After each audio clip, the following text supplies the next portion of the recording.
NTHE first sound I heard after the chaos was my husband's voice. It wasn't a whisper of concern or a cry of joy. It was a roar of pure, unadulterated rage that echoed through the sterile white walls of the hospital recovery room, a sound so full of venom it curdled my blood. "You!" he shouted, his voice cracking with fury. "You did this to me. You destroyed my name." I was lying in a haze of pain and exhaustion, my body a battlefield where a miracle had just occurred. I had survived an emergency C-section that had brought our 10 daughters into the world.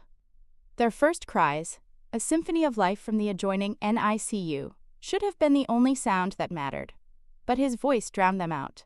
He wasn't looking at me, his wife, who had nearly bled to death to give him his children. He was staring at his phone, at a news article with the headline, "Moretti decuplets, 10 more girls for a family without a son." He looked at me then, his face a mask of utter revulsion, as if I had personally conspired with biology to betray him. "My father is spinning in his grave." He spat, his words like acid. 10 daughters. It's a freak show. You've made my family a laughingstock." In that moment, as the cries of my 10 tiny, innocent daughters faded into the background, drowned out by his hatred, I understood a horrific truth. He didn't see them as children. He saw them as 10 tiny monuments to his shame. And that shame, that heavy, toxic burden, was not his to carry. It was mine. And worse, it was theirs. NIF, your stomach is already in knots. Please, show your support. Hit that like button and subscribe, because you need to witness how a woman, buried under a mountain of shame, learns to build an empire from the rubble. Section 1. The weight of a name married into a dynasty. Not of wealth, but of pride. The Moretti family was practically royalty in our tight-knit Italian-American community. For 3 generations, the Moretti men had run the most successful construction empire on the East Coast, Moretti and Sons. The Sons part was not just a name, it was a creed, a sacred promise. Every generation had produced a male heir to take over the business and carry the proud Moretti name.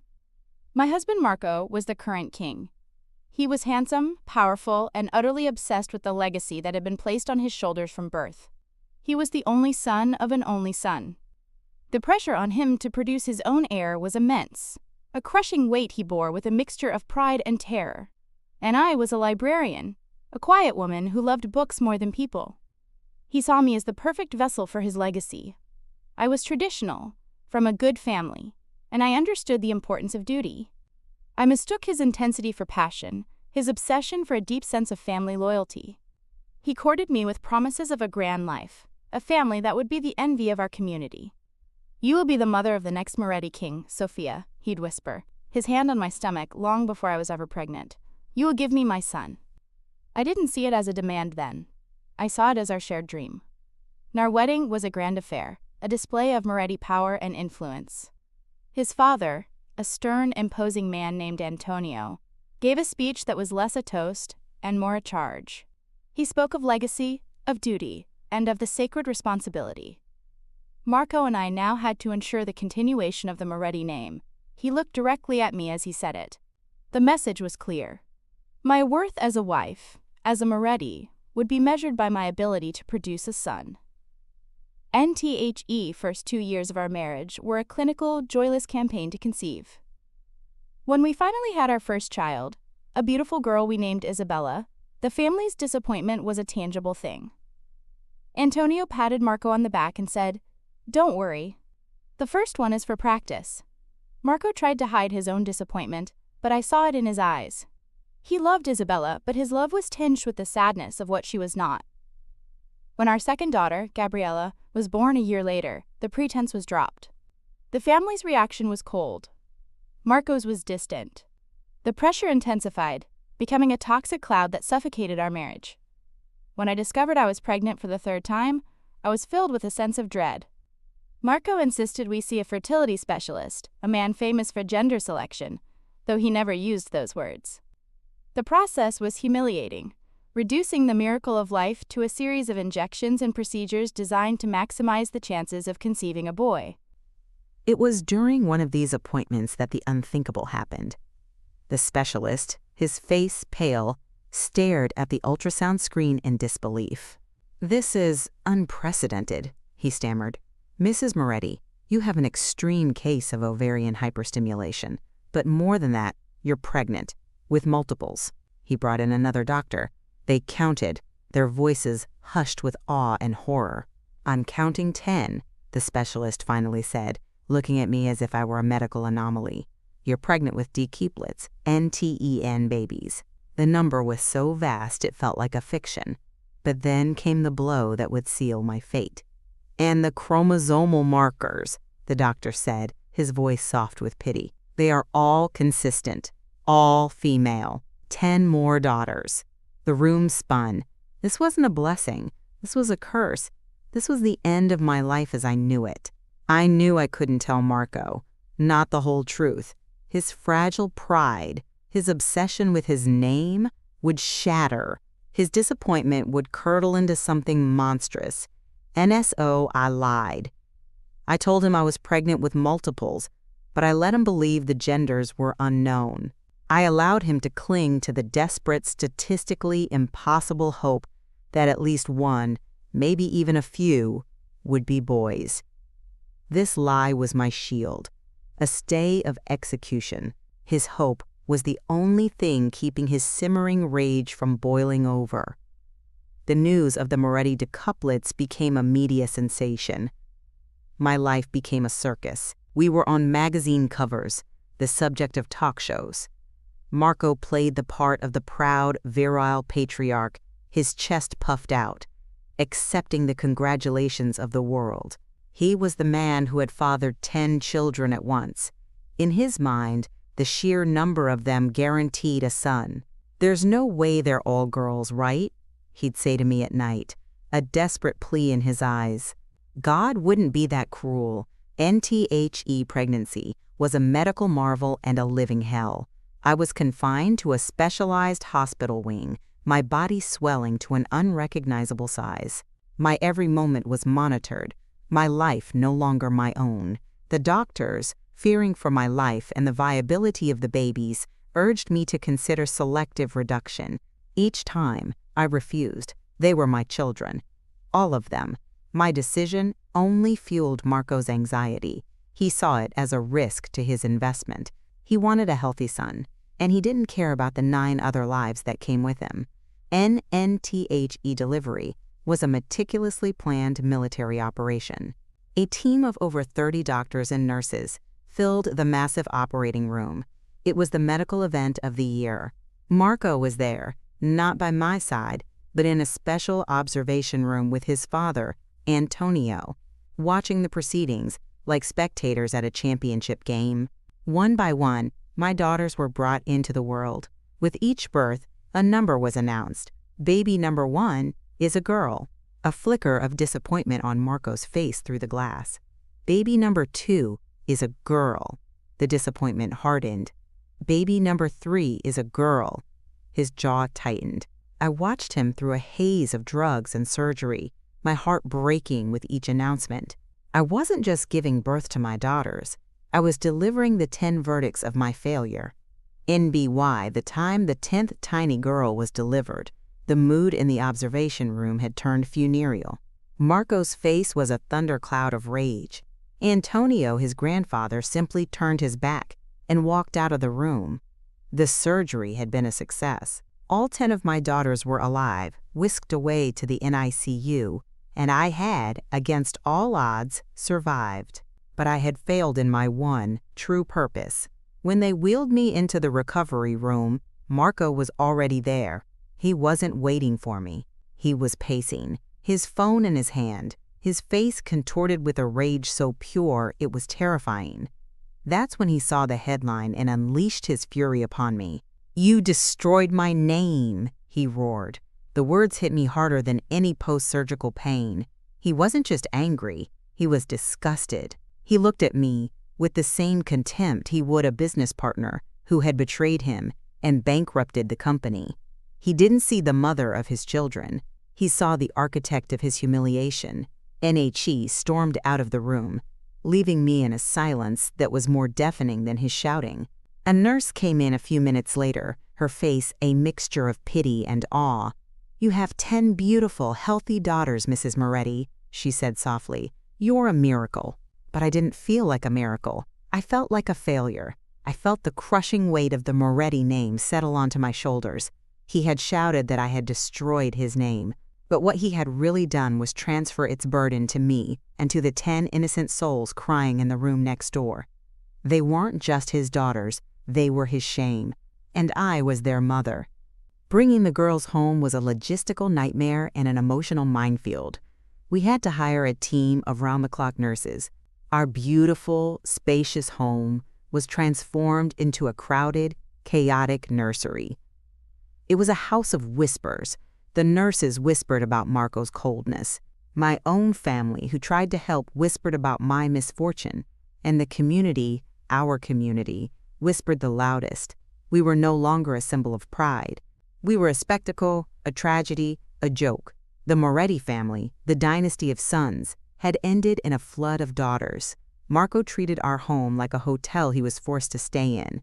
He was rarely there. When he was, he never entered the main nursery we had set up in the grand ballroom. He couldn't bear the sight of them, the 10 identical cribs, the 10 tiny, pink-clad reminders of his failure. He sealed himself off in his study, drinking heavily, his silence a constant brooding presence. The few times he spoke to me, it was to blame me. "You and your defective body," he sneered once. "You've made me a laughingstock." NTHE shame was a physical presence, a toxic fog that filled our home. I felt it every time I looked at my daughters. I loved them, fiercely, protectively, but my love was tainted with the shame he had forced upon me. I would look at their 10 perfect faces, and all I could hear was his voice shouting, "You destroyed my name." I started to see them through his eyes. Were they a burden? A freak show? Had I, by bringing them into the world, cursed them with a legacy of disappointment? I was drowning in postpartum depression, but it was more than that. It was a soul-deep shame, a feeling of worthlessness that had been branded onto me by my husband and his family.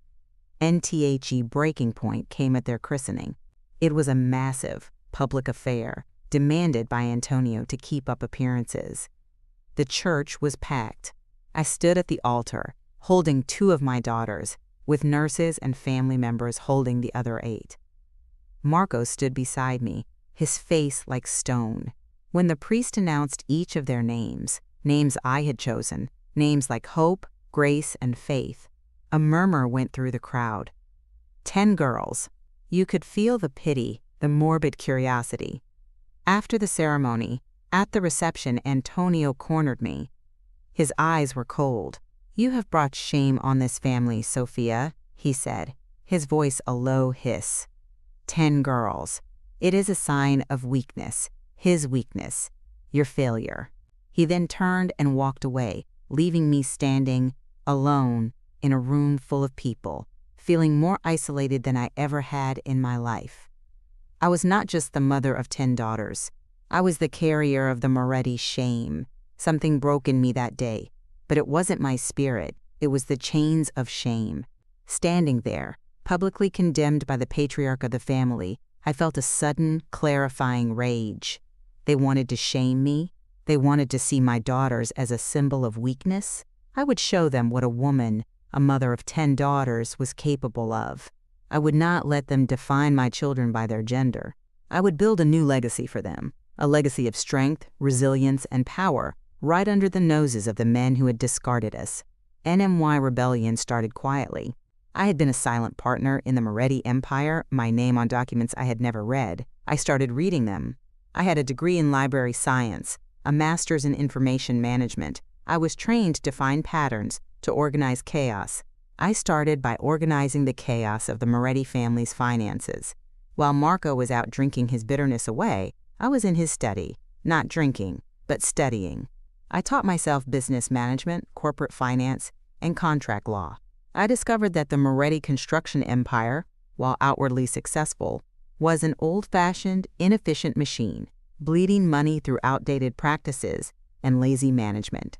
It was a dinosaur, arrogant and complacent, ripe for a fall. NMY's first move was to use my position as a major shareholder, a position they had given me without a second thought, to call for an independent audit. Marco and Antonio were furious. "What do you know about business, Sophia?" Marco scoffed. "Go play with your dolls." But they couldn't stop me. The audit revealed exactly what I had suspected: rampant inefficiency, waste, and several projects that were on the verge of collapse due to poor oversight. Then I made my next move. There was a massive city infrastructure project up for bid, a new subway line. It was the biggest contract in the city's history. Moretti and Sons was the presumed winner. But I knew they weren't equipped to handle it. Their bid was lazy, relying on their name rather than innovation. I decided to challenge them. I used my own money, a small inheritance from my grandmother that Marco had always sneered at, to form a new company. I called it Deca, the Greek word for 10. I hired a team of the brightest young engineers and architects in the city, people the old boys, Club at Moretti, had overlooked. Many of them were women. We worked tirelessly, creating a bid that was innovative, efficient, and sustainable. It was brilliant. And NTHE Day the bids were announced was a day of reckoning. Marco and Antonio were there, smug and confident. When the city council announced the winner, a stunned silence fell over the room. It wasn't Moretti and Sons. It was Deca Construction, my company. I had beaten them. I had outmaneuvered them, outsmarted them, and taken the future of the city's construction right out from under them. Marco's face was a picture of disbelief and incandescent rage. He had been publicly defeated by the quiet, bookish wife he had shamed and discarded, and this was only the beginning. The loss of the subway contract, combined with the results of the audit, sent shockwaves through Moretti and Sons. Clients became nervous. Banks called in loans. The dinosaur began to crumble. Over the next 2 years, I systematically dismantled their empire. With the profits from the subway project, I strategically bought out their suppliers and poached their best talent. I drove them to the brink of bankruptcy. Finally, I made my final offer. I would buy the remaining assets of Moretti and Sons for a fraction of their former worth.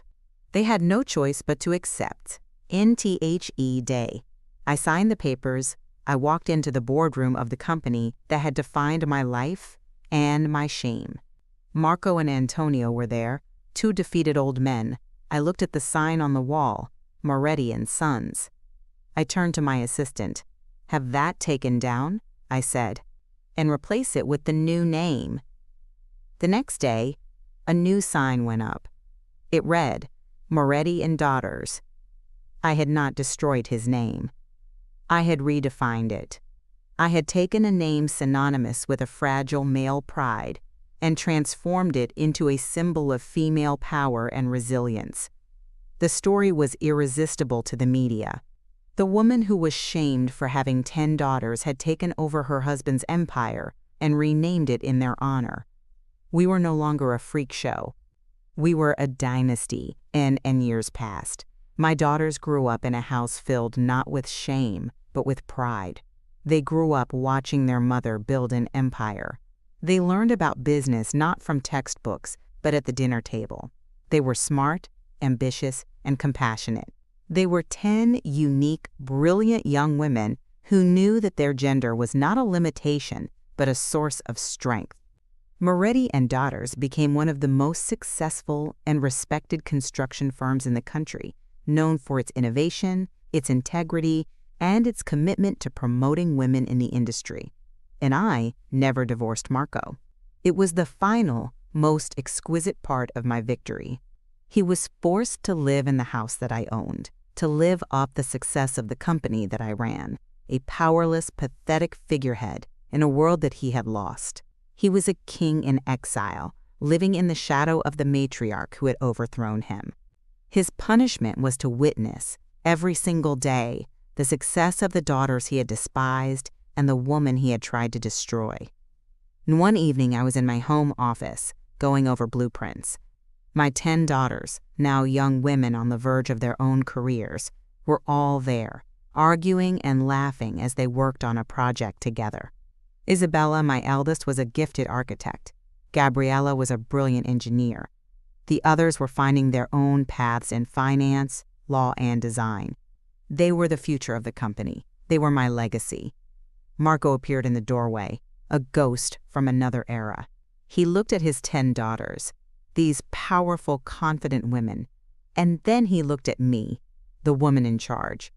There was no rage left in his eyes, only a hollow, profound emptiness. He had spent his life obsessed with having a son to carry on his name. He had failed to realize that I had given him 10 daughters who were more than capable of building an empire of their own. NHE turned and walked away, a silent, defeated man. I looked at my girls, my heart swelling with a love so fierce it erased every last scar of the shame I had once carried.